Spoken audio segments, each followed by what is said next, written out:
Hey guys, tonight we're going to journey deep into the dusty corners of the medieval world. Not to explore castles or battles, but to uncover something much more devious. We're unraveling a scam so brilliant, so widely believed, and so profitable that it tricked peasants and kings alike for centuries. A con built not with swords or armies, but with bones, candles, and very convincing lies. You'll step into dark cathedrals heavy with incense brush past velvet-curtained reliquaries, and run your fingers across skulls supposedly belonging to saints. Spoiler, they weren't. You'll hear the clink of coin in wooden boxes donated not out of charity, but fear. You'll witness popes nodding in solemn agreement, while merchants smile behind their hands. And you'll be just one more believer in the greatest medieval deception of all. You probably won't survive this, at least not without losing your faith in how honest the past really was. So before you get comfortable, take a moment to like the video and subscribe, but only if you genuinely enjoy what I do here.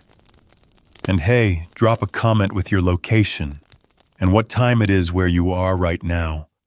I love seeing how far this sleepy little time machine travels. Now dim the lights, maybe turn on a fan for that soft background hum, and let's ease into tonight's journey together.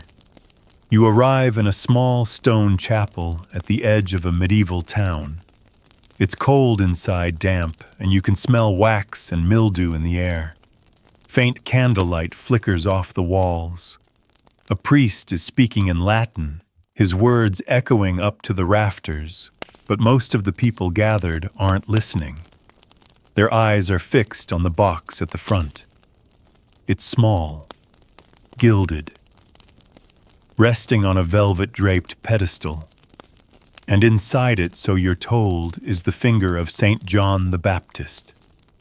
Yes, that John, the one who baptized Jesus in the Jordan River. It's a curious little thing, yellowed and curled like a dry twig, wrapped in gauze, sealed behind a pane of glass. The priest bows before it. The people do too. Coins are dropped into a chest nearby. Some cross themselves. Others just stare as if waiting for a miracle. You step closer. The relic radiates a kind of weight, not real but imagined. You can feel centuries of belief soaked into the air around it. And you begin to wonder, how could anyone believe this was real? But then you realize they already do. Because relics are not just bones, they're power. In medieval Europe, relics were more than curiosities. They were currency. A good relic could turn a sleepy village into a pilgrimage site, could feed monks for generations, could bring in donations, forge alliances, and even win wars. The body parts of saints were the spiritual stock market of the day, and everyone wanted to invest. Of course, there was one problem. There weren't nearly enough saints to go around. So people improvised, and so begins the scam. It starts slowly. A bone here, a scrap of cloth there. Someone finds an old skull buried near the ruins of a Roman villa. It's weathered, anonymous, impossible to identify. But with the right story, the right priest, the right opportunity, it becomes the head of St. Paul. Pilgrims arrive. Donations flow in. The town gets a new well, maybe even a school. No one questions it. Why would they? Faith fills in the gaps that evidence leaves behind. And in an age where death is everywhere, belief is a balm. You walk the countryside now, one dusty road at a time. Every village, every abbey, every roadside shrine offers a story. Here's a nail from the true cross. There's a vial of Mary's breast milk. One place even claims to have Jesus's foreskin. Several places do, in fact. You begin to notice something odd. There are far too many skulls of St. Peter, too many index fingers of St. Thomas, too many complete skeletons of the same saint, and they're all authenticated, all endorsed by clergy, all revered. You wonder who started this, and you find yourself in France. Cluny, Limoges, Vézelay, abbeys brimming with relics, some acquired through proper channels, most not. Crusaders returned from the east with boxes full of holy fragments. Bones from Antioch, wood from Jerusalem, every piece blessed and catalogued. The problem, many of them are fakes, but it doesn't matter. People need to believe. You travel onward to Canterbury. The shrine of St. Thomas Becket is glowing literally with candlelight. Pilgrims hobble forward on bloodied feet to kneel before his golden tomb. Rings, jewels, and silver goblets decorate the altar gifts from the faithful. His blood, supposedly spilled in martyrdom, is sold in tiny flasks mixed with wine. It's said to cure fevers, blindness, barrenness. Does it sometimes? Because belief is a strange medicine. You leave the shrine and wander deeper into the system. In Rome, you find relics ranked by importance. There's a hierarchy. First-class relics are body parts, bones, blood, hair. Second class are things the saint touched. Third class are things that touched the things that touched the saint. By the time you reach that level, it's basically a game of spiritual telephone. But people line up for all of them. Churches compete for status, and relics become weapons in a war of piety. Even popes play along. At the height of relic mania, entire towns are built around a single shin bone. Merchants sell indulgences to those who make the pilgrimage. Monks carve ornate reliquaries to house teeth ribs, fragments of robes.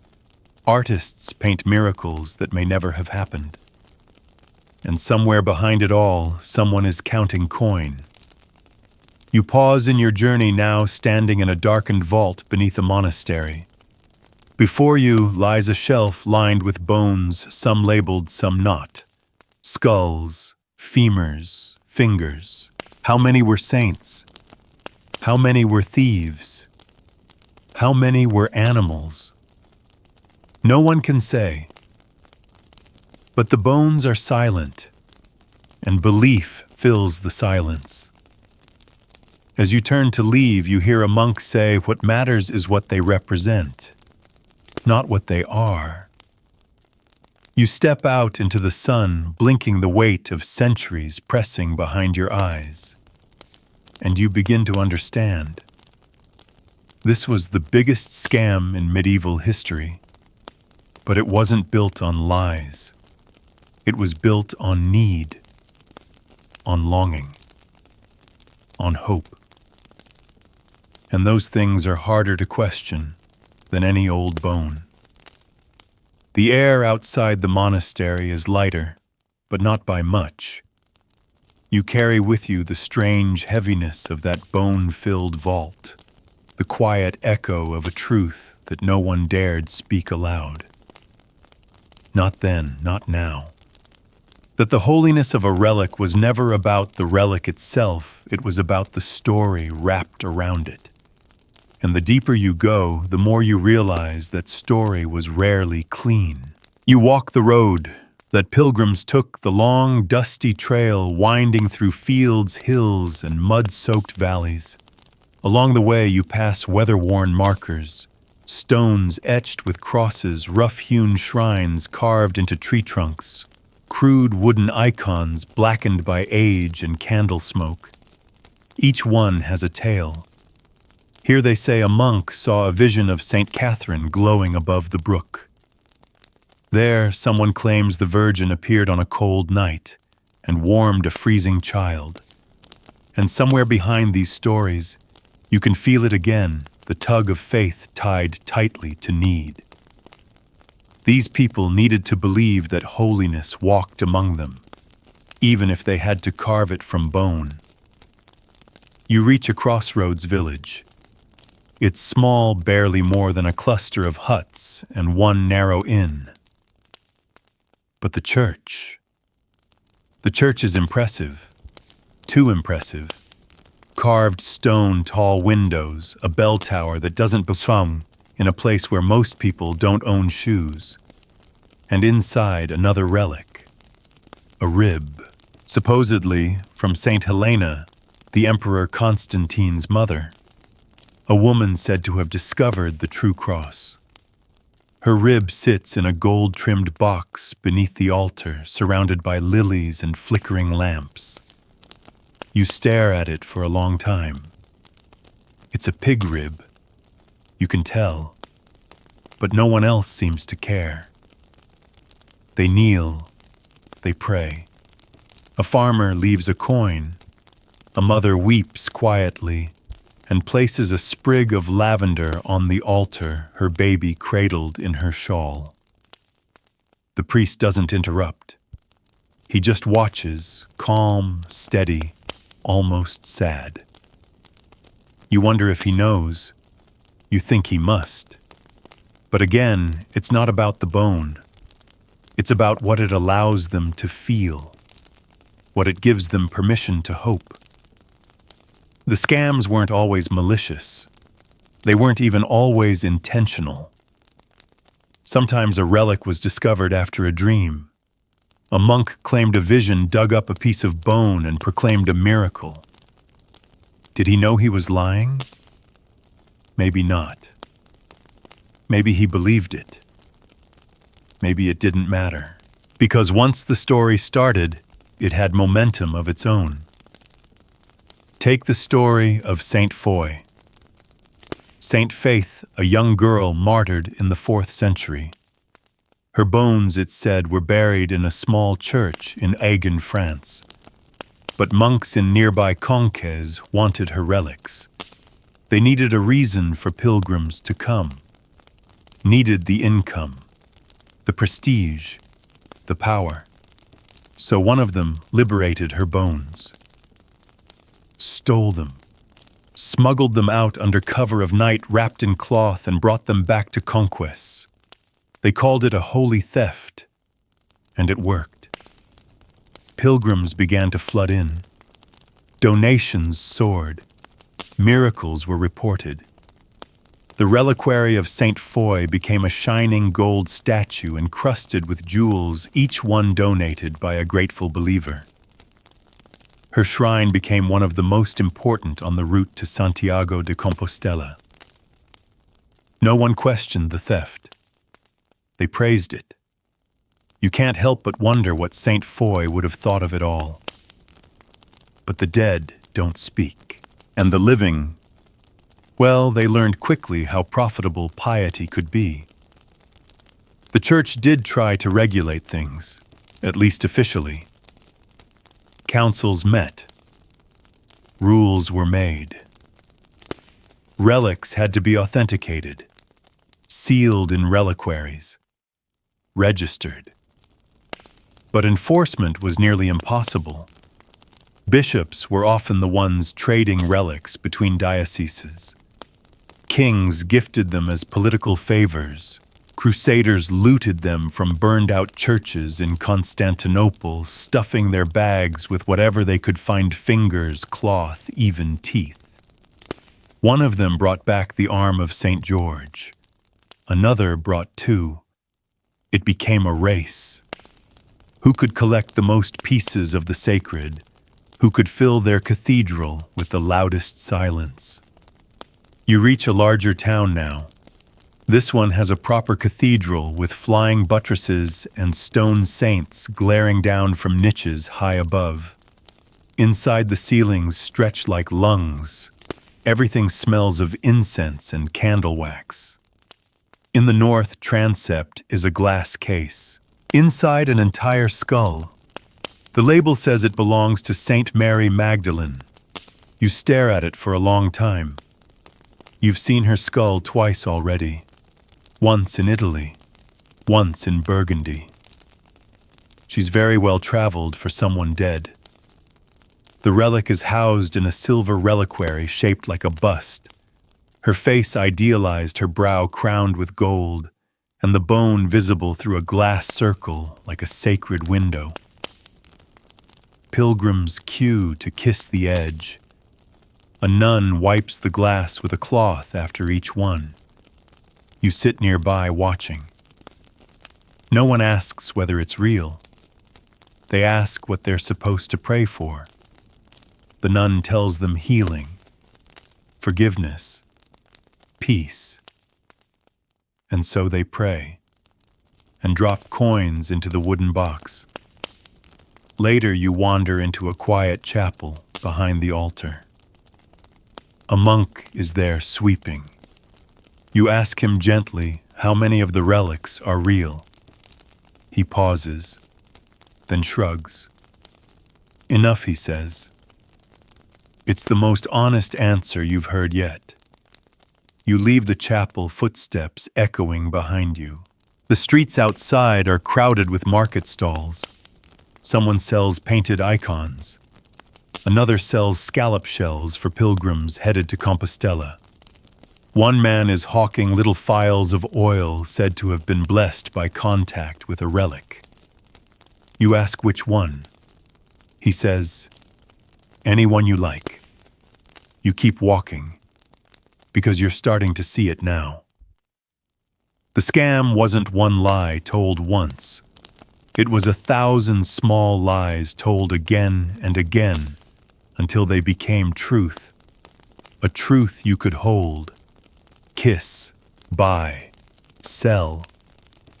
But most of all, a truth that made suffering feel sacred. Because in a world where life was short and brutal, a bit of bone in a golden box was proof that something holy could survive the rot, even if it had to be faked. You leave the last town behind in silence. The road winds into the hills now, away from the cities, away from the chapels, packed with pilgrims, and deeper into the wooded bones of the countryside. Here the world feels older, untouched by gilded reliquaries or forged papal seals. The trees lean over the path like watchmen. Birds call from branches heavy with moss. And for the first time in days, you don't smell incense. You breathe easier until you reach the monastery. It rises out of the forest, like something born from stone rather than built tall, square, weathered smooth by rain and wind. No stained glass, no gold, just walls and silence. A monk greets you with a nod. No words. He leads you inside. There are no pilgrims here. No gift shops, no donation chests, no guided prayers. Just monks. Barefoot, wrapped in wool, their movements slow and deliberate. They farm. They copy manuscripts. They pray. And they guard something. You don't see it at first. Not until evening, when the bell tolls and the monks gather in the crypt beneath the chapel. A single candle is lit. A single chant is sung. And from beneath the stone slab at the front, a wooden box is brought forward. Inside it is a bone, a single one. It's unadorned. No gold, no jewels, not even a name. You ask the monk beside you what it is. He answers without looking away. We don't know, you stare. Then why do you keep it? He shrugs. It keeps us. That answer should bother you. But it doesn't. Because in this place, belief has no need for proof. They don't sell blessings here. They don't promise cures or indulgences. They simply live beside the mystery. And in a strange way, that makes it feel more honest. You stay the night. A simple cot, a woolen blanket, porridge for dinner. No one asks where you came from. No one asks where you're going. In the morning, as you prepare to leave, a young monk presses something into your palm. A small scrap of parchment. On it, a single line from a psalm. The bones you have crushed will rejoice. You fold it, tuck it into your sleeve, and say nothing. Outside, the path leads west again. Your thoughts turn over slowly. Because this was never just about relics. Not really. It was about power. The kind you can't swing like a sword or build like a wall. Spiritual power. And whoever controlled the relics controlled the narrative. Kings learned this early. They began collecting relics like trophies. Louis IX of France, St. Louis, famously acquired the crown of thorns, or at least a crown, encased it in crystal. Built the glorious Sainte-Chapelle in Paris just to house it. It cost more than half his treasury. But to him, it wasn't an expense. It was an investment. Owning relics was the medieval version of spiritual legitimacy. It made your kingdom look chosen, blessed, set apart. A holy monarchy. You reach another city, bigger this time, more crowded. You can hear the bells before you see the towers. This is a cathedral town. Merchants line the streets, their carts filled with rosaries, icons, relic badges cast in pewter. You stop at one. The vendor smiles. "Pilgrim," he asks. You nod. He lifts a box lid and reveals dozens of tiny lead flasks. Holy water from St. Godehard's well. Blessed this morning. You raise an eyebrow. It hasn't rained in a week. He grins. We make our own rain. You walk on. At the cathedral steps, a man kneels in prayer. He's wrapped in cloth from head to toe. His skin blistered, his hands wrapped. A leper. He doesn't ask for alms. Just rests his forehead against the stone, whispering to the saints. You move past him through the wide arched doors into the heart of the cathedral. It's massive, echoing, painted with saints and devils, angels and beasts. The ceiling so high it disappears into shadow. And at the far end, past rows of stone columns and votive candles, sits a glass box. This time, it's a heart. Dried, shriveled, red-brown like a roasted chestnut, said to belong to a martyr. The plaque claims it still beats on the anniversary of his death. You stare at it for a long time, and you realize something strange. You want it to be true. You know better. Of course you do. You've seen the forgeries, the contradictions, the vendors with pig bones and chicken feathers claiming sainthood.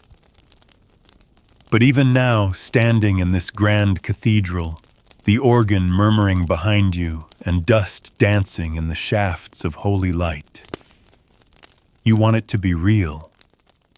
Because real means there's a pattern, a link between suffering and meaning, a bridge between death and something more. You turn and walk away. Because if it isn't real, if none of it is, then you're just one more body among billions bones waiting to be boxed. Outside, the leper is gone, but someone has left bread where he knelt. You keep moving. The next day, you follow a group of pilgrims toward the coast. They talk quietly, some in Latin, some in tongues you can't place. Each one carries a token, a badge, a ribbon, a relic. One man clutches a tooth in a pouch, says it belonged to St. Brendan. You ask how he knows. He says, "It burned my fingers when I first held it." You ask if that's proof. He nods. Proof enough. They camp with you that night under the stars, share wine, share stories. And when the fire dies down, they sing soft hymns, the kind that seep into your ribs. You lie back staring up into the vast, dark sky. And you understand why the relic trade thrived. Because it filled the spaces that pain carved out. Because it made heaven feel reachable, even if the road there was paved with lies. The fire crackles beside you. A woman hums a lullaby in a language that died centuries ago. And in that moment you believe too. Not in the relics, but in the people who carried them.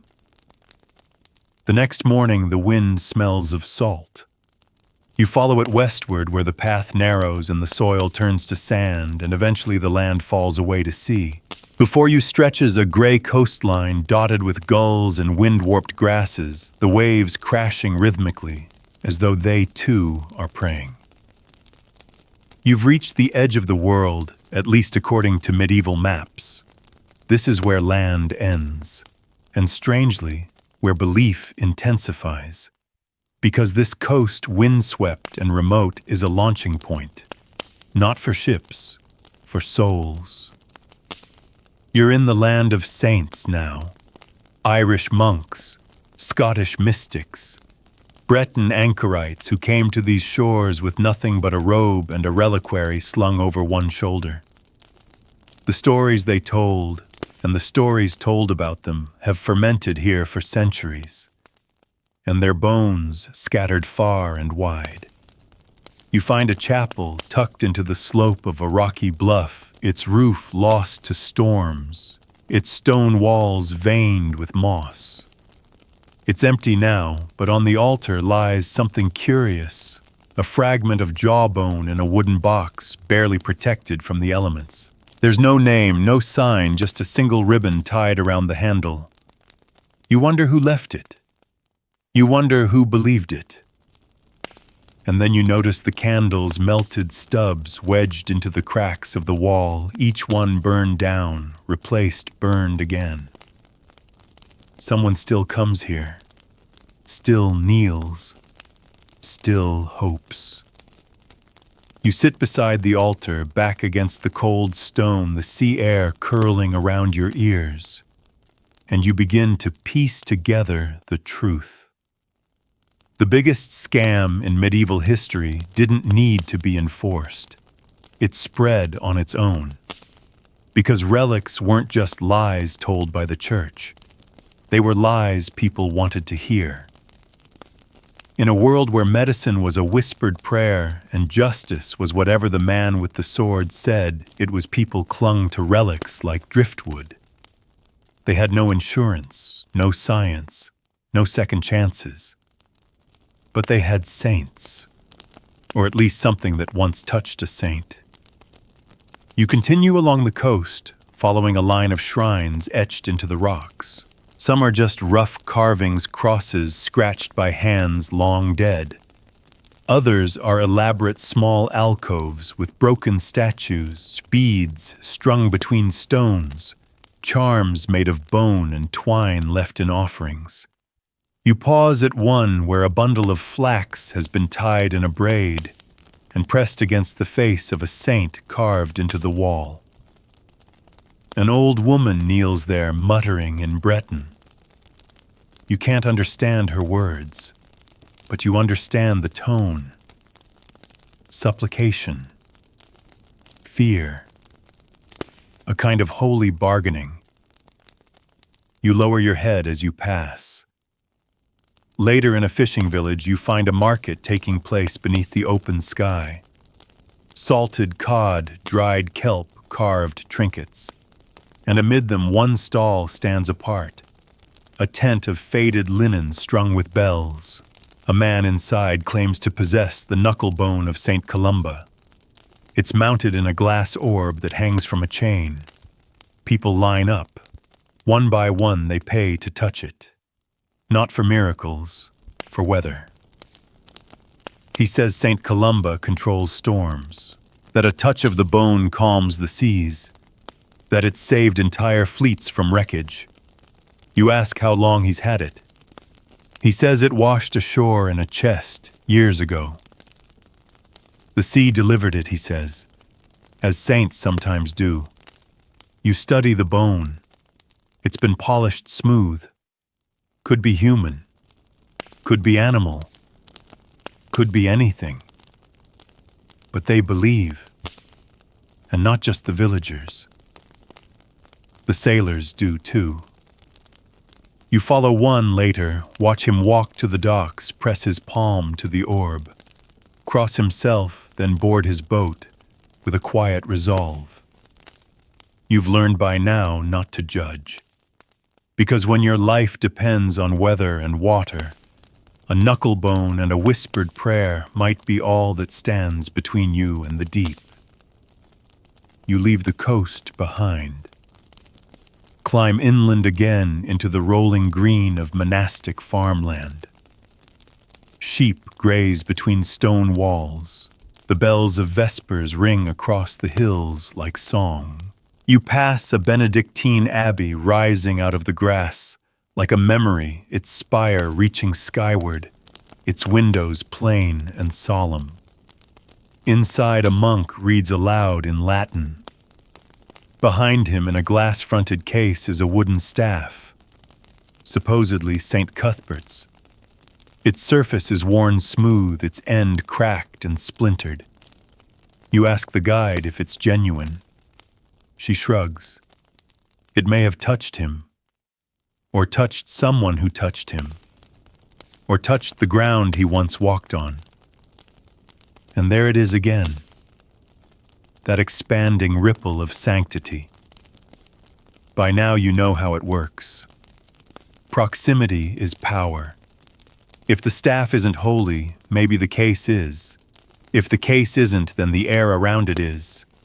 And if the air isn't, then at least your intention is. You stand quietly for a moment, listening to the monk's voice rise and fall. And you feel it too, that flicker. Not of belief, of participation. Because belief isn't always about truth. Sometimes it's about being part of something, a story bigger than your own. You stay the night in the guest house. Your bed is straw. The blankets are rough. But outside the stars wheel across the sky, unchanging and vast. You dream not of bones, but of dust. Of how every relic began not as a lie, but as a body. Someone's body. Someone once alive. And how piece by piece those bodies were scattered, transformed, sold, worshipped, forgotten. In the morning you wash your face in cold water, break bread with the monks, and continue on. Because the biggest scam in medieval history is not that the relics were fake. It's that their stories became more important than the people they came from, and no one stopped to ask why. You walk east now inland where the air loses its salt and the trees grow thicker. The villages here are quieter, smaller, nestled in valleys like secrets too humble to tell. You pass thatched cottages with stone chimneys, orchards planted along winding footpaths and chapels so modest they seem barely distinguishable from the barns beside them. And still the relics follow you. They're everywhere. Not grand this time. Not encased in gold or watched by monks with slow, practiced reverence. These are the village relics. The ones locked in wooden boxes behind crude altars or hidden in drawers in the sacristy or nailed to beams above the hearth. And here they're more real than ever. You stop at one such village, just a cluster of homes around a well. There's a single priest older than the chapel he serves, and his back curves as though the centuries of belief here have bent him slowly to the shape of devotion. He shows you what they keep in a small cabinet behind the altar. A sliver of bone wrapped in linen, claimed to be from St. Genevieve, though he admits there's no document to prove it. It came to them from another village, passed along by a traveling bishop during the plague years. He says it cured the fevers once long ago. Or maybe that was just the fever breaking. You ask him why he still keeps it. He looks at you, eyes, milky face, creased like old parchment. Because they need it, he says. Outside, a woman kneels at the threshold. She's not praying, not yet. She's waiting, watching. The moment she's alone, she'll slip inside and touch the altar. Not the relic. Just the space near it. Because for her, near is enough. You see now how deeply this has rooted itself. Not just in the churches, but in the soil. In the way people plant hope like they plant barley, knowing some of it won't survive the season, but needing to plant it anyway. That night, you stay in the priest's cottage. He offers you cabbage soup and flatbread, and after supper, you sit by the hearth. The fire cracks gently. The only sound is the wind moving through the slats in the shutters. He tells you stories, not sermons, not doctrine, just stories. About a boy healed of fever after touching the relic. About a woman who dreamed of St. Genevieve the night her husband returned from war. About the time lightning struck the chapel and the relic box, wooden flammable, remained untouched. You don't interrupt. You don't question. Because you've begun to understand these aren't facts. They're anchors. Without them, everything floats into uncertainty. He leans forward, then his voice dropping. Do you know why they work? He asks. You shake your head. He smiles. Because they have to. The next day you travel on. The hills rise again, and with them a new kind of relic story. You come to a castle now, one of the smaller, older ones perched atop a stone outcrop, like a monument to forgotten ambition. Its towers are crumbling, the moat dry, the banner bleached colorless by sun and time. Inside lives a noble family, distant descendants of knights long dead, their lineage stretched thin by war, marriage, and time. And even here, among silk and armor, the relic scam thrives. You're invited to dine with them, a rare honor. The hall is sparse but proud, a fireplace large enough to stand in, a table of carved oak, boar meat, wine, coarse bread. At the end of the meal, they show you their prize, a reliquary kept in a chamber off the solar. Silver, jeweled, velvet-lined. Inside it a piece of cloth. No bone, no tooth, just fabric. They say it's from the veil of the Virgin Mary. You glance at the Baroness as she unwraps it. Her fingers tremble not with age but with reverence. She places the cloth on a pillow as though it might dissolve if touched too roughly. You ask where it came from. A gift, she says. From her grandmother's grandfather, given in return for loyalty to a bishop during a border dispute. Passed down, treasured, prayed over. And do you believe it's real, you ask? She meets your eyes.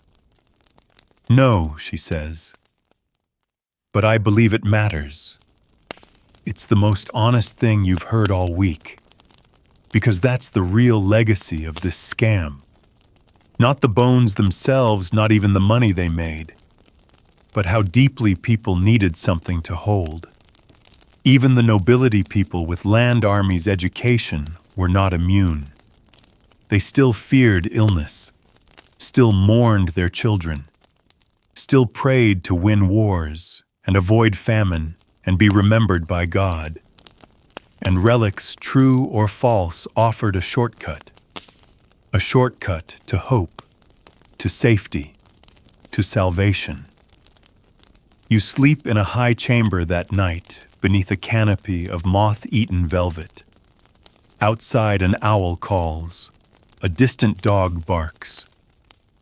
Somewhere below a servant prays beside a candle, her words too soft to catch. And in the hallway behind a locked door, the scrap of cloth waits in silence. In the morning you thank them. You don't ask to touch the relic. That would feel like theft. You simply bow your head and leave.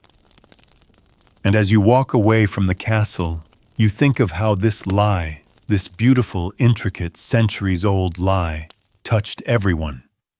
From the Pope to the peasant, from the battlefield to the cloister, from cradle to grave. And still, no one ever stopped it. Because somewhere deep down, they didn't want to.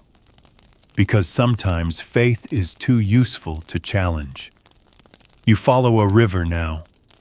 It winds lazily through the countryside, past mill wheels and vineyards, through meadows where shepherds call to flocks and geese bicker in muddy banks. The water is clear, slow-moving, full of smooth stones and the reflections of clouds. It should feel peaceful. But your thoughts are loud. Every relic you've seen so far, bone, cloth, hair, wood, echoes behind your eyes. Not because of what they were, but because of what they meant to the people who kept them. It's no longer surprising that so many were fakes. What surprises you is how little that seemed to matter. You cross a narrow bridge where someone has tied dozens of faded ribbons to the handrail. Each one flutters in the breeze like a prayer that couldn't quite find the right words. Some are embroidered, others just scrawled with charcoal. You don't read them. They weren't written for you. A mile later, you reach a shrine built into the side of a hill. Not a church, not even a chapel, just a shallow cave with candles placed on natural stone shelves and a crude image of a saint carved into the rock. They call her Saint Marietta. There is no record of her in the official calendars, no canonization, no pope ever spoke her name. But the villagers speak of her like she's family, like she never left. Her story: she was a peasant girl who tended goats, healed the sick, and was murdered by raiders during a famine. Her blood, they say, turned the soil rich. Her bones, buried somewhere in the hill, keep the crops from failing. You ask if the bones were ever found. An old man with a crooked spine and hands like gnarled roots tells you, they don't need to be. You step into the shrine and breathe in the damp smell of wax and moss. Someone has left berries on the stone. Someone else a tuft of wool. This isn't about relics in glass boxes or cathedrals echoing with Latin. This is the raw version, the unsupervised version, the real religion underneath all the doctrine and hierarchy. Here, saints rise from the ground because people need them to. You sit in silence for a while, the candlelight warm on your hands. Then you keep moving. Your next stop is a town of some importance. It's on a trade route near a monastery that produces wine. There's a cathedral here too grander than any so far, its doors inlaid with bronze, its towers visible for miles. The town thrives on pilgrims, merchants, and the monks' reputation for holiness, and of course on relics. They have many. You're given a tour by a deacon with a voice like velvet and eyes that never quite meet yours. He lists each relic as though reading from an inventory, a thorn from the crown, a toe from St. Mark, a vial of Christ's tears, a cloth soaked in the sweat of St. Peter. You try not to react. He's rehearsed. You're not the first visitor to doubt, and you won't be the last.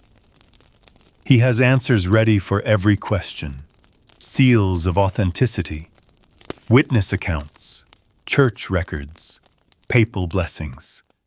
But he never mentions how 3 other towns also claim to have St. Mark's toe.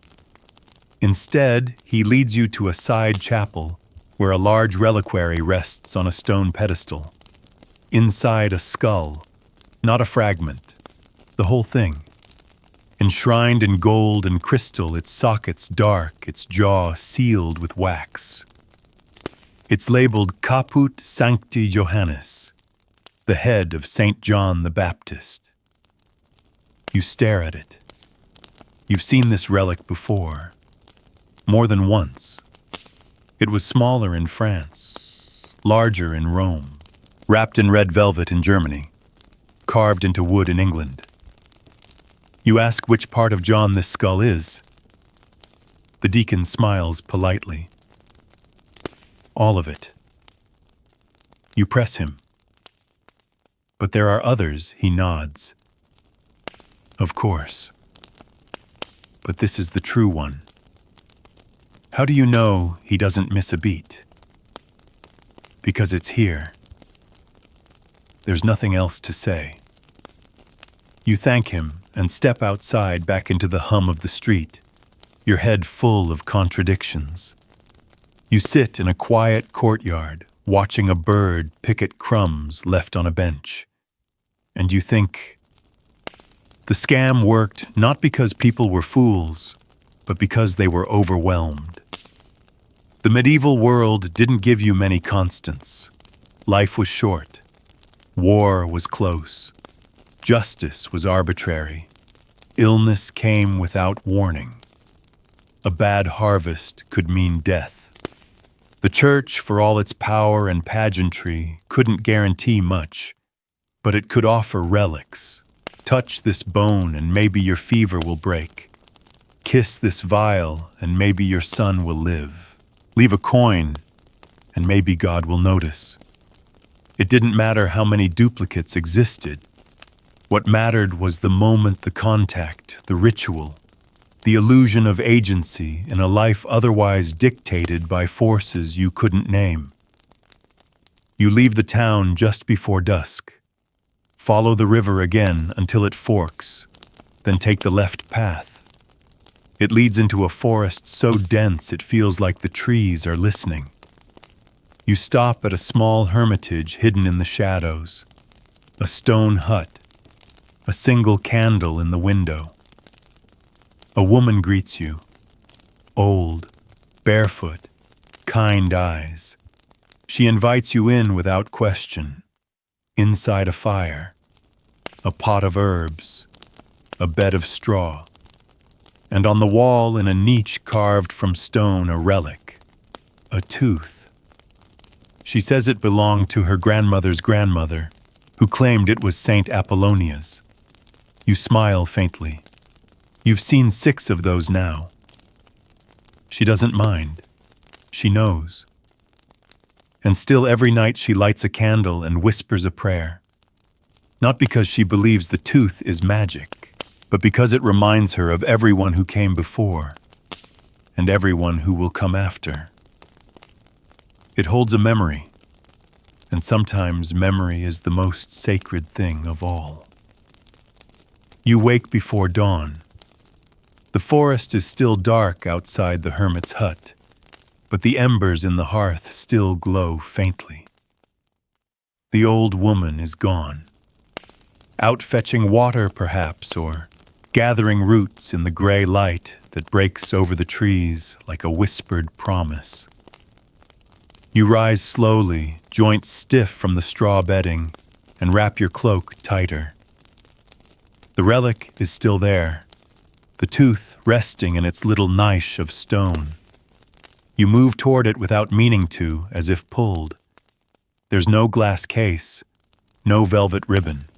just a smooth ivory fragment resting in dust, its surface dulled by years of candle smoke and the oils of countless fingertips.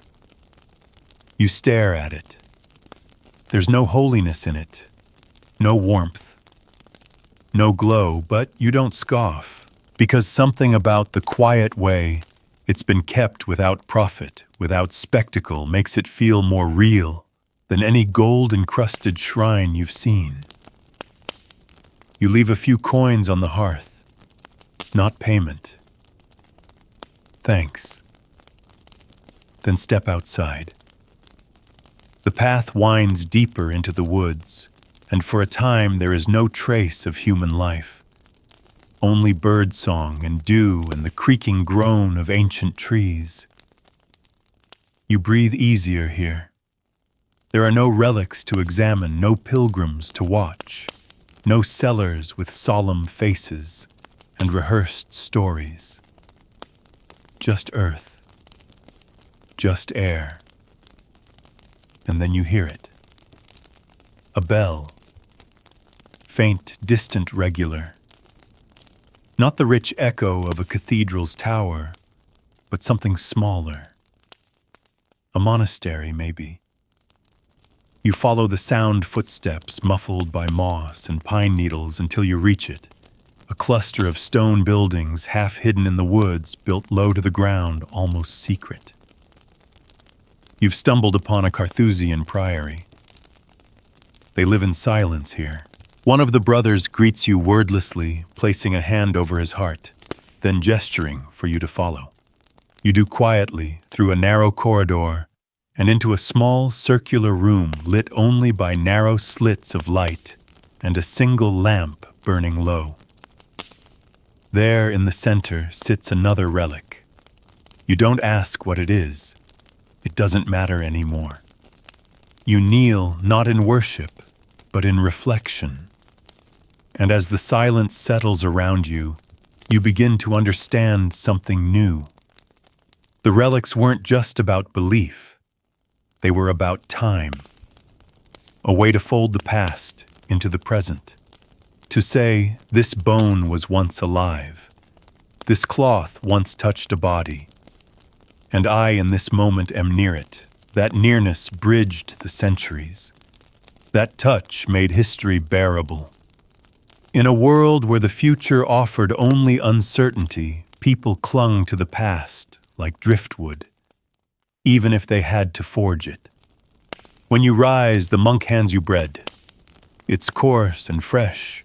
You eat it as you walk the forest, thinning into fields again. Soon you reach another town, larger, busier, and loud.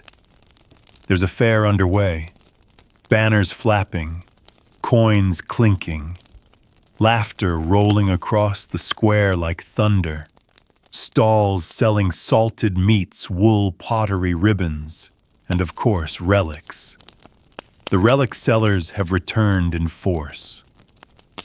Here's one with 3 thorns from the crown, another with vials of milk Mary's naturally, another still with a single feather said to have fallen from the wing of the Archangel Michael during the battle for heaven. You stand in front of that last one waiting. The seller meets your gaze and smiles. He's older, weathered, not slick or performative like others, just quiet. He holds the feather gently, reverently. It's not real, he says before you can ask. You blink. Then why sell it? He shrugs. People don't pay for the truth. They pay for the story. You look at the feather again. White, delicate. Probably a goose, though. How much he names a small price. You pay it. Not because you believe, but because somehow it feels right to carry a piece of this madness with you. A token. A relic of the relics. You walk the fair in a daze. It's overwhelming, the noise, the color, the sharp return to commerce and clamor after days of quiet hills and woodland silence. Children laugh. Jugglers toss knives. Musicians play lutes with more enthusiasm than talent. But amid it all, the relics remain. One woman claims to have the tears of Saint Cecilia collected in a jar of crystal and sealed with wax. She lets you hold it. Inside only water. But you swear it's warmer than it should be. An illusion. A trick of the sun. Or something else. You return it, thank her, move on. At the far end of the fair near the town's low wall, a puppet show is underway. It's crude, full of exaggerated gestures and voices, but the crowd laughs. The story, a knight searching for a relic to save his soul. He's tricked, of course, given a bone from a dog by a greedy monk. Miracles follow anyway. The puppet people cheer. The crowd claps. The joke lands. Even the fake relic works in the end. You wonder what that says about the people watching. You wonder what it says about you. As night falls, you find a place near the city gate to sleep, just a mat of straw in a quiet corner. Nearby, two pilgrims share a bottle of wine and talk softly under the stars. One of them says, "I touched the cross." The other asks, "Which one?" The first shrugs. Does it matter? The answer hovers. And then it fades. Because both of them are already asleep. You lie back. The fake feather tucked inside your pack. The memory of the tooth. The sliver of cloth. The skulls, the blood, the bones. And still, after all this, you wonder. Was it really a scam, or was it something else? A kind of mutual performance, an agreed-upon dream, a story we all told each other just to stay human. You close your eyes. The stars don't answer. They just burn, far silent and beautiful, like relics scattered across the sky. You leave the town under a soft morning haze, the streets still slick with dew, and the smell of the fair clinging to the corners, roasted meat, sweat, and candle wax. The relic sellers are packing up their carts, groaning beneath the weight of silver boxes and velvet wrappings. One of them waves at you as you pass. You nod back, unsure if he remembers you, or if he waves at everyone who looks half curious. The road east leads into farmland again. Rolling hills, haystacks, and the scent of manure remind you that for most people, holiness is something that lives far away in cathedrals, in reliquaries, in jars of water labeled tears. Out here in the mud, survival is its own act of faith. But even here, relics aren't far behind. You come to a village built around a single idea, a miracle that happened long ago. A cow, they say, refused to pass a certain stone in the field. Stopped. Bowed. Wouldn't move. The villagers dug at that spot and found a bone. No one knew whose it was. But that didn't matter. They built a shrine. A chapel followed. Then pilgrims. Then a road. And now, centuries later, the stone is still there. The bone is gone, moved, stolen, or turned to dust, but the story lives. They still hold an annual feast to honor the saint of the stone, though no one can tell you their name. You sit on the edge of the field, watching a group of children gather wildflowers to lay at the base of the marker. They laugh, skip, pretend to be knights and saints and angels. None of them question the story. And why should they? It made their town possible. You move on. The next church you find is barely standing, half collapsed, the roof missing the bell tower, leaning like a drunk, too stubborn to fall. But someone still maintains the altar. There are fresh flowers, a new candle, and in the center, set into a niche of blackened stone, is a bone shard, labeled simply Reliquia Incognita, unknown relic. No story, no name, no claim of miracles, just a fragment. You sit across from it on a broken pew and stare. And for the first time, you're not trying to figure out what it is. You're wondering who it was. A saint, a thief, a mother, someone who wept, someone who worked, someone who died too young or too old or at just the wrong time, someone whose life was swallowed by centuries and whose body was carved into pieces so others could sell the illusion of proximity to God.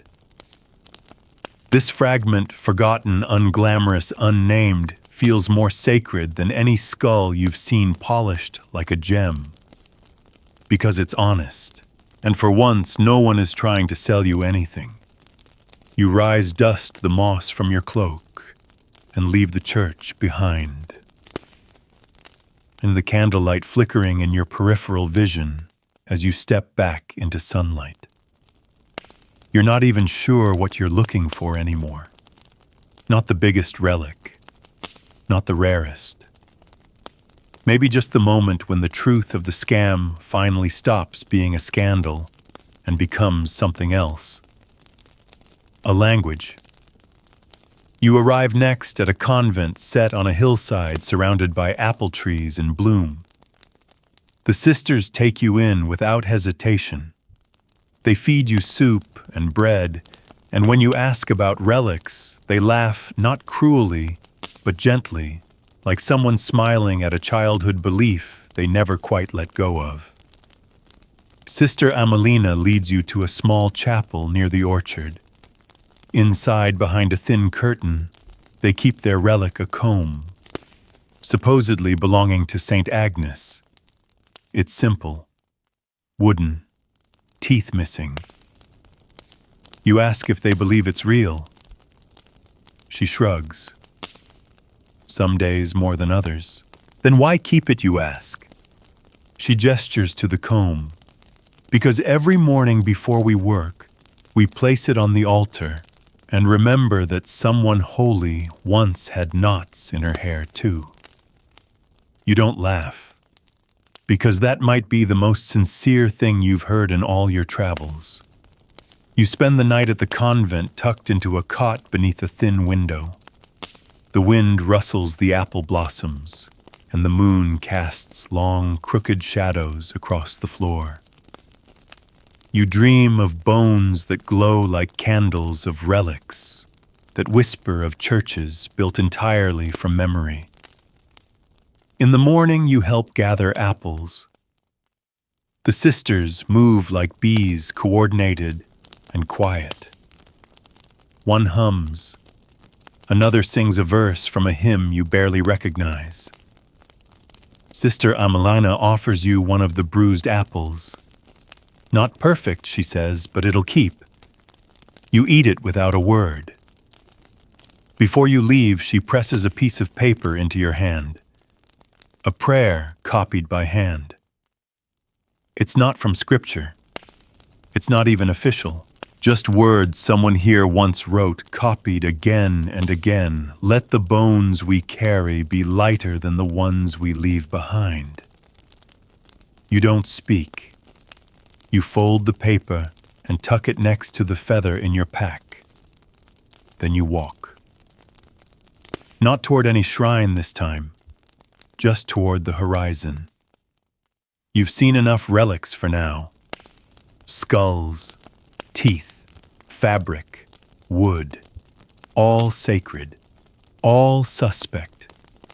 And yet despite yourself, you feel a strange tenderness toward them. They were never just about deceit. They were about closeness, to God, to meaning, to the idea that something, anything might remain of us when we're gone. Even if it's just a comb, even if it's just a bone, even if the name is lost and the miracle never happened. The relics endure because we need them to. The wind changes. You feel it as you cross the next ridge, cooler, sharper, scented faintly with iron and stone. The land flattens here, stretching wide with rocky outcrops and patches of stubborn grass. And ahead, rising from the plains like a monument carved by time itself, you see it a fortress abbey. The stones are dark and worn, but the banners still fly. Pilgrims wind up the path in a slow procession, some barefoot. Others carrying offerings on their backs, jars of honey woven cloth, even a sack of barley. They climb not for view, not for rest, but because the abbey holds something extraordinary, or so they've heard. You follow them step by step as the stone path narrows into a staircase carved into the hill's bones. The higher you climb, the quieter it gets. By the time you reach the gates, the only sound is your breath and the rustle of wool robes. Inside, the monks say little. You're ushered through cold cloisters and into a vaulted chamber, the heart of the abbey. There, beneath a canopy of gilded wood and flickering lamps, lies the object of all this devotion, a reliquary the size of a coffin. They say it holds the hand of St. Thomas, not a finger, not a knuckle. The whole hand, laid flat in silver joints, preserved skin mummified and still bearing the faint blue lines of veins long collapsed. Around it, the air smells of cedar and age. One monk stokes incense nearby, another sings in a low voice barely louder than breath. You approach. There's no sense of deception here. No clinking coin boxes. No eager sellers whispering blessings for a price. But still, it doesn't feel right. Because the hand is too whole. Too perfect. Too untouched by time. You lean closer, and you notice what the others seem not to see. The nails are too smooth, the skin too dry, the bone too clean at the wrist. It's not real. It's a masterwork, a prop, likely carved from wood or wax wrapped in the skin of an animal, adorned with details added by a craftsman with hands steadier than faith. And no one seems to care. They kneel. They cry. One woman touches the glass with her forehead and whispers a prayer you can't hear. It doesn't matter that it's false, because it's beautiful. And beauty here is holiness. A monk catches your eye as you step back. He's older with a face that looks like it's been carved by storms. He doesn't accuse you. He just says, "Would you believe more if it were uglier?" You have no answer. He gestures toward the altar. Some relics are real, some are not. But all point to something beyond themselves. That's their work. That's their truth. You want to argue. You want to call it evasion. But you've walked too far for easy answers now. You stay the night in a guest cell, bare, stone-walled the bed, little more than a wooden plank and woolen roll. The wind howls outside, threading through cracks in the shutters. You dream of the hand, not reaching out to you, reaching backward, to something lost, to a moment before the performance began. You wake before dawn. The monks are already chanting. You slip into the chapel unseen and watch them sway in rhythm, their voices low and haunting, rising in waves against the stone. And there behind them, the false hand glows in candlelight. A relic not of the saint, but of the need to believe. You leave as the sun breaks the horizon, and for a while you walk without speaking, without stopping, without thinking. Just air and breath and steps. Then you come to a fork in the road, and you choose the quieter path, the one that slips behind the hills where fewer pilgrims walk. It leads you to a small clearing marked by a pile of stones stacked like a primitive altar. No church, no chapel, just a tree old and twisted, its bark scarred by carvings. You run your fingers over the lines, names, dates, symbols. Someone's tried to scrape a cross into the trunk, now faded by years of weather. At the base of the tree, a bone, not enclosed, not labeled, just lying there half buried in soil and moss. You pause. This one feels real, not because of how it's displayed, but because of how it isn't. No glass, no velvet, no legend. Just death, left undisturbed. You kneel not to pray, to listen. And in that silence you understand something deeper. The biggest scam wasn't that relics were faked. It was that people were taught they had to touch something sacred to be sacred.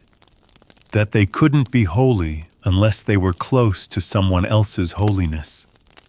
That faith required proof. You sit beneath the tree, back against its gnarled trunk, and close your eyes. And for a moment, everything feels still. Not because you've found the truth, but because you've stopped looking for it in bones. You rise, dust yourself off, and begin again, lighter now. Not because the scam is gone, but because you're no longer fooled by it. And maybe in some quiet way, that means you finally understand it. You reach the next village at dusk. The lanterns are being lit as you arrive. Glass globes hanging from wooden posts, their glow soft and golden like memory. Smoke curls from chimneys. A dog barks once and then falls silent. Everything is quiet, but not in the way of fear, more like reverence. As though the whole town holds its breath each evening, waiting for something older than nightfall.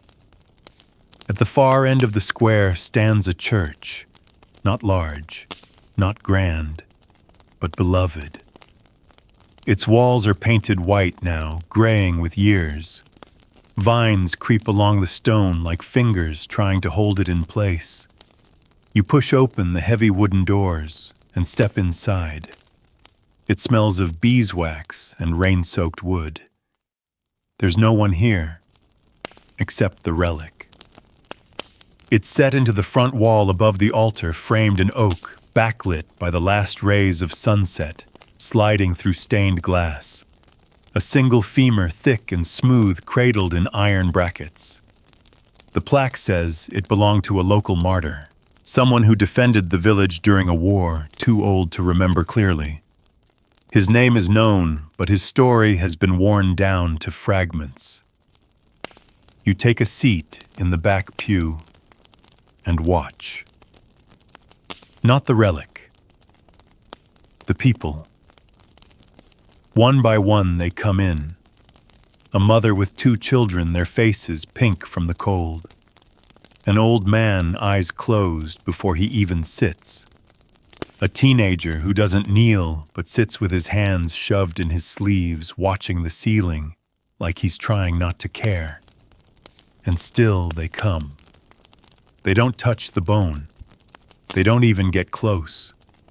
But they look at it like you might look at a photograph of someone long dead whom you still love. Not because it's miraculous, but because it anchors something. When the priest arrives, he doesn't even glance at the bone. He lights the candles. He hums a verse. He blesses the people. And still the bone rests quietly above them all, like a silent overseer that needs no reminding of its own myth.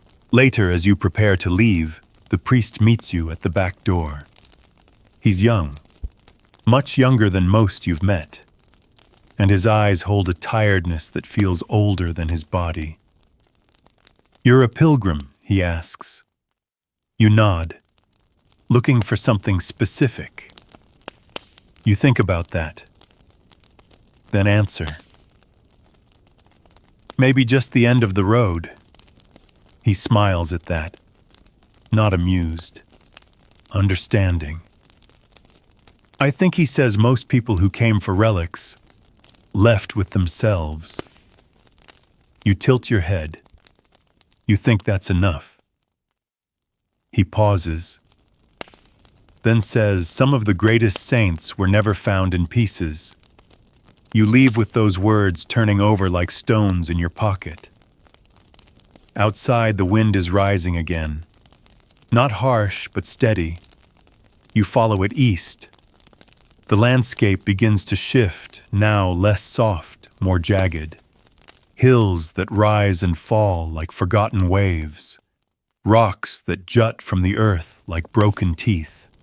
Trees twisted by wind and time, their bark scarred and white. You pass a small chapel carved into a hillside. No bell, no windows, just a door half open. You step inside and find it empty, except for the reliquary. It sits in the center of the room, no altar, no pews, just stone and shadow and this strange, beautiful thing resting atop a column of marble. It's shaped like a heart, not an organ, a symbol, gilded and smooth with a single glass window in its center. Inside a clump of hair. You move closer, breath held without realizing. The hair is dark, curled, real, and the plaque says simply, "Relic of Saint Meralda." No title, no miracle, no tale, just a name. You sit on the floor, legs crossed, watching the reliquary as the light fades. And you wonder who she was. You wonder if she ever knew that her hair cut in a moment of mourning, or in death, or in devotion, would one day sit sealed in gold, guarded by silence and centuries. And again you ask yourself the same question. Is it holy or is it theater? And for the first time a different answer comes. Maybe it's both. You sleep beneath the trees that night. The stars are thick overhead, crowding the sky, as if trying to outnumber your questions. You rest your head on your pack, the feather inside shifting gently against the parchment prayer from the convent. The words come back to you. Let the bones we carry be lighter than the ones we leave behind. You don't pray, but you hope. And sometimes that's the same thing. At dawn you rise. The road is long and the next stop is one of legend. You've heard whispers for days now from monks, from peasants, even from other pilgrims. A relic so holy, so powerful, it grants absolution just by being seen. They say a single glimpse can erase a lifetime of sin. You don't believe it. But you go because belief isn't always about truth. Sometimes it's just about motion, and you need to keep moving. You pass a trader on the way there. He rides a donkey piled high with bundles of cloth and jars of spices. He tells you about the relic between mouthfuls of dried fruit. They say it's Christ's breath, he says, eyes wide. You stop walking. What, he nods. Sealed in a crystal phial, captured the moment he died, given to an angel, passed to a saint. Now kept in a monastery 2 days' walk from here. You want to laugh. But something about his voice stops you. Not gullible, hopeful. You thank him and move on. Not toward the relic, not toward Christ's breath in a bottle, but toward the truth that people are still telling these stories, still passing them like bread hand to hand, mouth to ear, as if they're too precious to let go, and maybe they are. You never make it to the monastery of Christ's breath. Somewhere between the rolling hills and the threadbare village where the roads diverge, you take a different turn, not by mistake, but by instinct. The path less traveled winds down into a wooded valley where moss hangs from trees and the earth squelches beneath your boots. There's no signpost, no pilgrims, just the sound of water trickling through roots and the distant tap of woodpeckers. You walk until you find the chapel. It's almost hidden, built directly into the slope of the valley, half swallowed by ivy and damp. One wall has collapsed into a stream that now runs through the sanctuary like a consecrated vein, and in the center, untouched by time or weather, stands an altar of stone. On it lies a book, not chained, not sealed, just resting. You pick it up. It's not scripture. It's not even a psalter. It's a record. Handwritten. Fading. The ink blurred by moisture, the pages curled like old leaves. You flip through it carefully. Each entry is short, almost confessional. Today we buried Brother Tomas beneath the ash tree. His tooth was removed for the reliquary. Pilgrims continue to arrive despite the rain. They bring wool. We give them a fingernail. Sister Anya's leg wound festers. We applied balm and prayed with the bone of Saint R.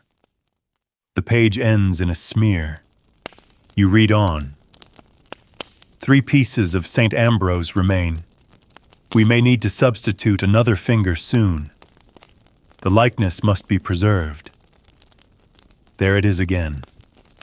The quiet acknowledgement. The performance.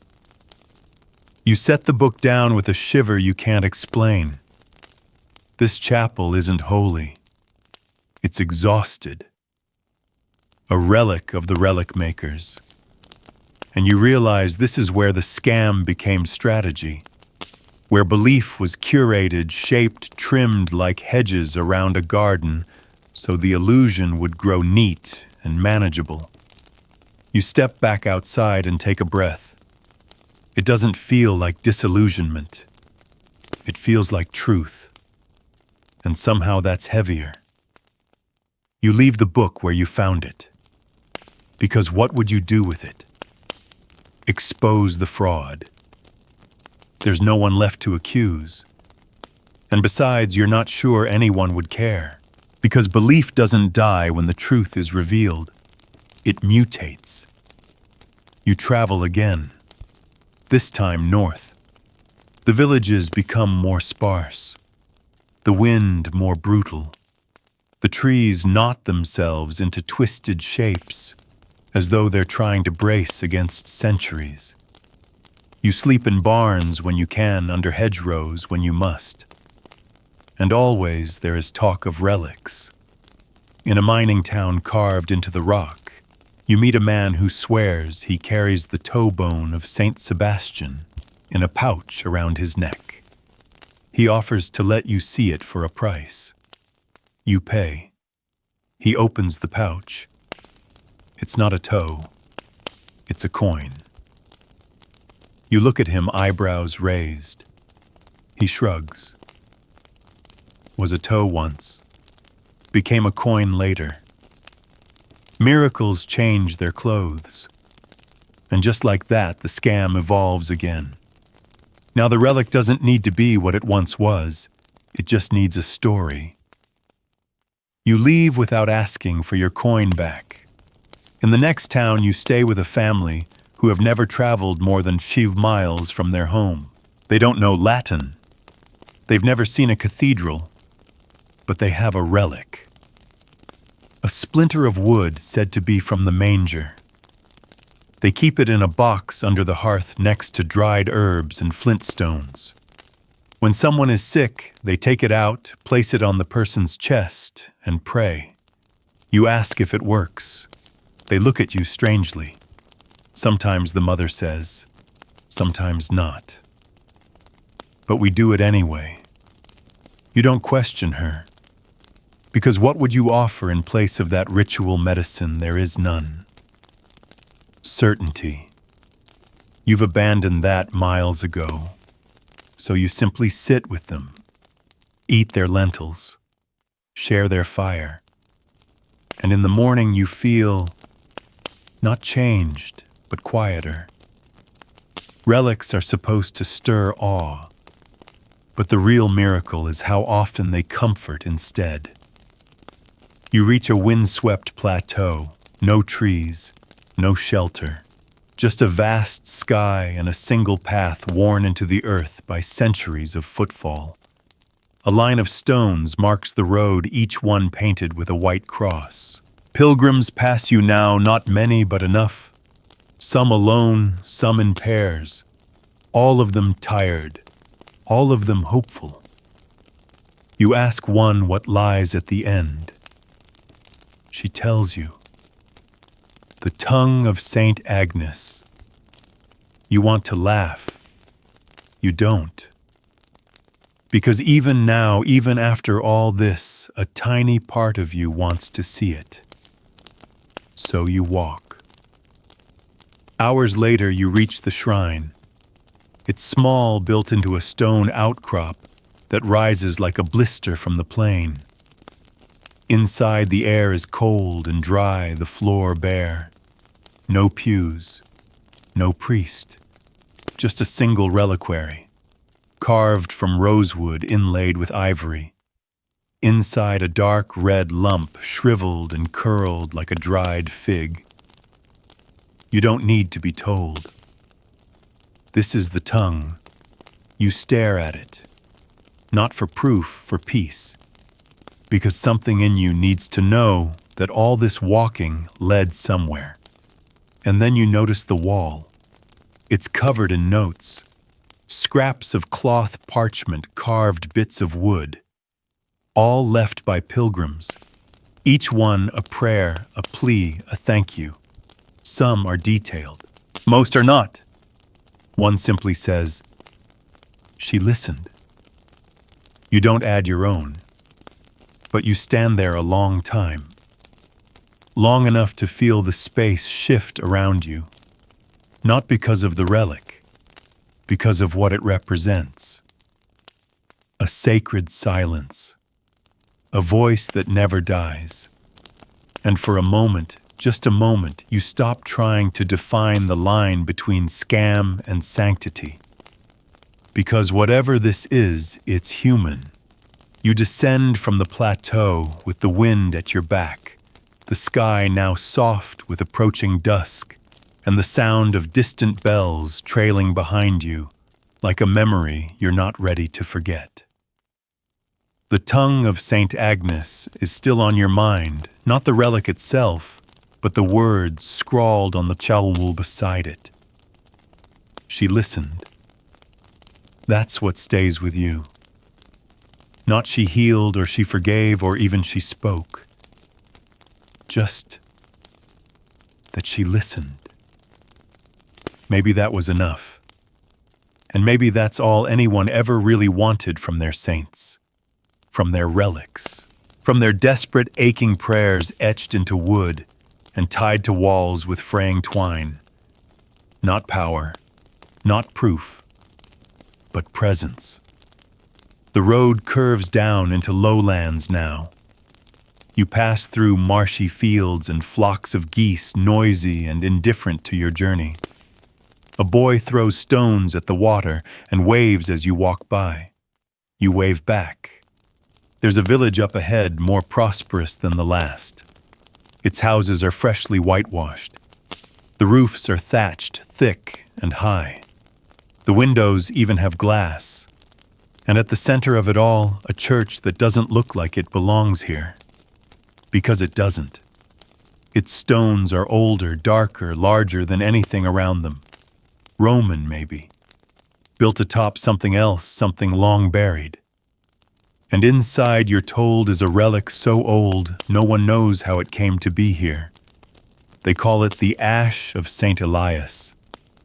It's not a bone, not cloth, not blood, but ash kept in a silver urn sealed with wax and locked behind a panel in the church's side chapel. You enter with quiet steps.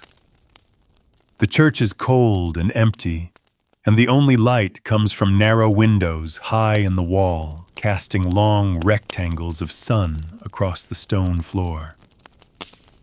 You find the chapel. The urn is there, resting on a bed of black velvet behind a pane of cloudy glass. You stare. Ash. All that remains of someone once. Maybe. You wonder what kind of saint leaves behind ash. Did he burn himself in protest? Was he martyred? Cremated? Or is it just ash from a hearth scooped up by someone desperate to believe? There's no label, no miracle, just a sealed urn and a hush so thick it feels like velvet pressing against your ears. You sit on the floor and wait for what you're not sure. A sound, a feeling, a sign. But nothing comes. Just the same quiet that's followed you across miles and days and stories. The same aching stillness that has settled behind every relic you've seen. A silence that isn't empty, but full with questions, with longing, with a kind of sacred resignation. You rise after a while, your knees stiff. And as you do, you notice something behind the urn. A crack in the wall. Barely wide enough to fit a finger through, but behind it, something. You lean closer. Someone has placed a folded scrap of cloth there, almost hidden. A child's tunic. Tiny, worn thin. You don't touch it, but you know what it means. Someone brought it here not to ask for a miracle, but to leave one behind. Because sometimes that's what relics become. Not tokens of saints, but vessels of grief. You step back, let the light fall on your face for a moment, then leave the chapel. Outside, the bells ring again. Not for Mass. Just to remind the village it is still part of time. You walk past gardens and sheep pens, past women hanging laundry and men fixing thatch. No one looks twice at you now. You're just another pilgrim, worn thin like the relics themselves. A girl stops you. She's maybe 10 barefoot, holding a bundle of herbs. "Did you see it?" she asks. You nod. "What was it like?" You pause. Then say, "Quiet." She smiles as though that answer satisfies something in her small, eager soul. "I leave things there," she says proudly. "What kind of things? Ribbons, songs, secrets." You smile too. And in that moment you realize the scam was never just about relics. It was about need.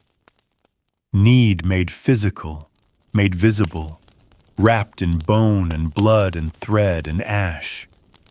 You thank her and continue down the road. You spend the night in a field under a sky full of stars so bright they make you feel like a speck. The feather in your pack rustles gently in the breeze as though it remembers it's supposed to be holy. You take it out, turn it over in your hand. And for the first time, you don't ask if it's real. Because it doesn't matter. It holds a story now. Your story. A record of this long, strange journey. A relic of your own invention. By morning, the dew is thick, and your cloak is damp, but you don't care. You move faster now, not because you're rushing, but because you've started to understand the rhythm of this world. Relics, you've learned, are rarely about what they claim to be. They're about what people carry into them. Their pain, their hope, their desperation, their love. And what they leave behind, fingerprints on glass prayers, on paper tears in the corners of chapels, is sometimes the most sacred thing of all. You crest a hill just as the sun breaks open the clouds, and in the distance you see a monastery perched on a cliff, the sea crashing beneath it. You smile, not because you know what relic lies there, but because for once you don't need to. You follow the path toward the monastery on the cliff, the wind stiff at your back, and the sea ahead glinting like a spilled bowl of molten silver. Each step brings the scent of salt and stone more sharply to your nose, and by the time the monastery gates appear, set in thick, weathered walls, you feel as though the wind has peeled away something invisible from your skin. The monks here are Benedictine, disciplined, tired. Their robes are rough wool. Their sandals are stained. Their eyes are not unkind, but they don't linger either. You're not the first pilgrim they've welcomed, and you won't be the last. They take your name, though you offer none. They take your shoes, and you don't ask why. They offer food, which you eat in silence. And finally, one gestures for you to follow. Through long corridors, past shuttered gardens and cracked frescoes into the reliquary chamber, a room so cold the air feels like breath held too long. The walls are lined with niches, some empty, some labeled, some still glowing with the strange golden quiet you've come to recognize. But in the center, a chest. Wooden, plain, locked with 3 iron latches. The monk places a key in each one slowly, deliberately, and then lifts the lid. Inside lies a bone. Massive. It stretches the entire length of the chest, and at first glance it's hard to even imagine what creature it came from. The label calls it the humerus of St. Christopher. You feel the weight of the room shift. St. Christopher the Giant, the ferryman, the one who carried Christ across the river, his body bowing under the sudden weight of the world. You look at the bone again. It's enormous, long as your thigh. Too long, honestly. Too perfect. And that's when you understand this isn't human. It never was. It's from a whale, or a camel, or something else hauled in from some distant corner of the earth and sold centuries ago as a proof of a man larger than any other. A literal relic of a myth. The monk watches you. He knows. You can see it in the way he folds his hands. This isn't a mistake. This is intentional. And yet, he doesn't explain, doesn't excuse. He simply says, "We keep it because they need him to be large enough." You don't ask who they are. You know. It's every person who ever asked to be carried. Everyone too tired to wade through suffering alone. You close the lid together. No one bows. No one prays. You just seal the box and seal again the unspoken truth of relics that are too big to question. That night, you sleep in the monk's dormitory. No blankets, no candlelight. Only the sea crashing below and the echo of chants in the dark. You dream of rivers, of being carried, of shrinking in someone's arms until you are light enough to lift. In the morning, you don't speak as you leave. You just nod, and they nod back. Because what is there to say that hasn't already been preserved in wood and wax and wishful thinking? You walk the cliffside for hours. The wind grows harsher here. It howls without apology, and more than once you lean into it like a wall. The sea foams and slaps the rocks below, eternal and careless, and then you see it. Your last relic. Not in a shrine, not behind glass, not even named. Just lying there, on the path. A rosary, beads strung on cord. The crucifix bent the wood worn smooth by countless fingers. Forgotten, lost, or left like a breadcrumb for you to find.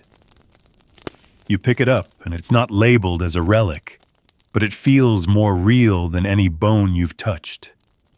Because this is the first relic that isn't about someone else. It's about the person who held it, who prayed with it, who wept into the space between each bead, thumbed the cross until it groaned. You hold it in your palm and feel a strange hush settle inside you. This one wasn't sold, wasn't blessed by a bishop. It was used. And that's what makes it holy. You sit by the cliff's edge, the rosary coiled in your hand like a sleeping thing. And for the first time you understand how deep the scam really went.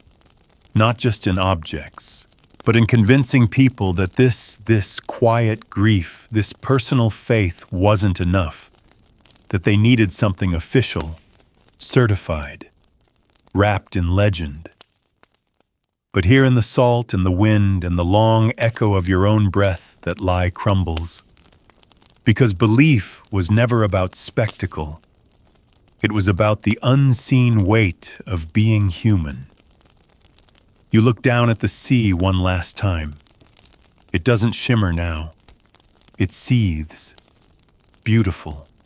Ruthless. True. And in that moment you realize something final. The biggest scam in medieval history wasn't that relics were fake. It was that anyone ever thought they needed them to reach the divine. You begin walking inland again, one slow step at a time, the rosary still in your hand. Not because it's precious, at least not in the way people used to describe relics, but because it feels like something left behind on purpose, something real. And after everything you've seen, that word matters more than it ever did. The path twists through low hills where sheep graze between slabs of standing stone, older than even the earliest saints.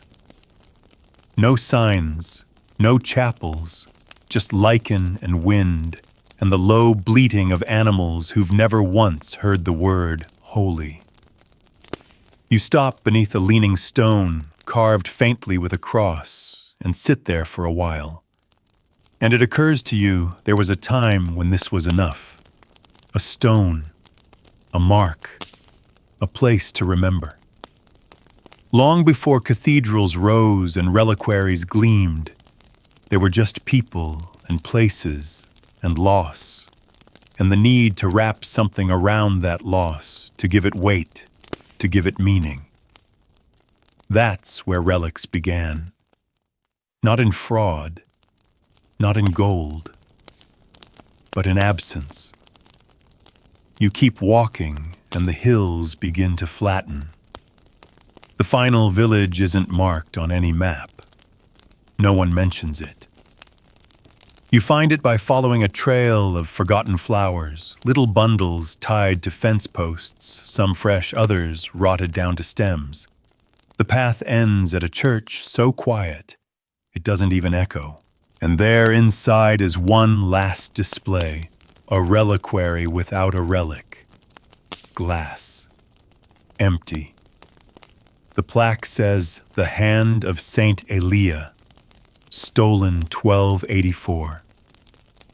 You stare at it for a long time. No one replaced it. No substitute bone, no duplicate, no whispered legend to justify the gap. Just emptiness, left bare for centuries.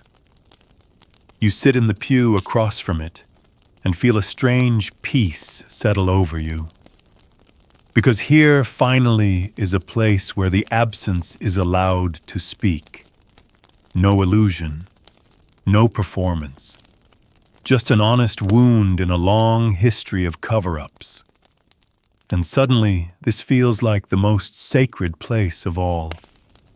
You think of all the relics you've seen, the tooth, the feather, the comb, the massive bone in the chest, the vial of ash, the relics that listened, the ones that lied, the ones that didn't care if you believed them or not. They all brought you here, to this final stop, to this empty case, to a truth that doesn't need bones to be felt. You take out the feather again, place it in your lap. You add the rosary. Then slowly, reverently, you remove the folded prayer from the convent.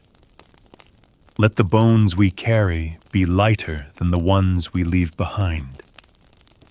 You don't place them in the empty reliquary. You keep them. Because they are yours now. Not pieces of saints, but pieces of the journey. You exit the church as the last light falls through the sky in slanting gold lines, long and low across the earth. The village is still, not silent, but content. Somewhere someone sings. You stand outside the door for a long while, then begin walking again, not to seek, not to question, but simply because that's what pilgrims do. You're not chasing relics anymore. You're carrying them, not in your pack, but in your memory, in the sound of bells that didn't ask to be believed, in the warmth of bread shared without a blessing, in the empty reliquary left uncovered for a century and never filled again. This, you realize, was the biggest scam, convincing people they needed a fragment of someone else's holiness to recognize their own. You smile, and you walk. Not to the next shrine, not to the next miracle, but into a world that still aches, still hopes, still invents sacred things when the silence gets too heavy, and maybe always will. And now with your eyes heavier than when we began, and your mind floating somewhere between ancient hills and candlelit chapels, let your body begin to rest. You've wandered through centuries tonight, followed trails of ash and threadbare bones, listened to lies that became truths, and truths that disguised themselves in silence. You've touched relics that glowed with gold, and others that crumbled in your hands. You've seen the scam unfold, clever, tender, desperate, not just as deception, but as something deeply human. You've sat beside villagers who gave more than they had to kiss a splinter. You've watched monks bless whale bones and call them saints. You've looked into the empty reliquary and found something truer than all the holy teeth and vials of blood in the world. And somehow, after all of it, you've come out not disillusioned, but softer. Because what they were chasing wasn't fraud. It was comfort, connection, the thinnest thread between earth and heaven. And maybe you've started to realize that thread was never woven in relics, but in the act of reaching. So tonight, as you settle beneath your blanket, as your breathing deepens, and your thoughts begin to dissolve, let the need to understand fall away. There is no need to prove anything here. There are no saints demanding you believe. Just a quiet, holy invitation to rest, to let the relics go, to let the road behind you fade, and to let the present simple, still sacred, hold you like an old friend.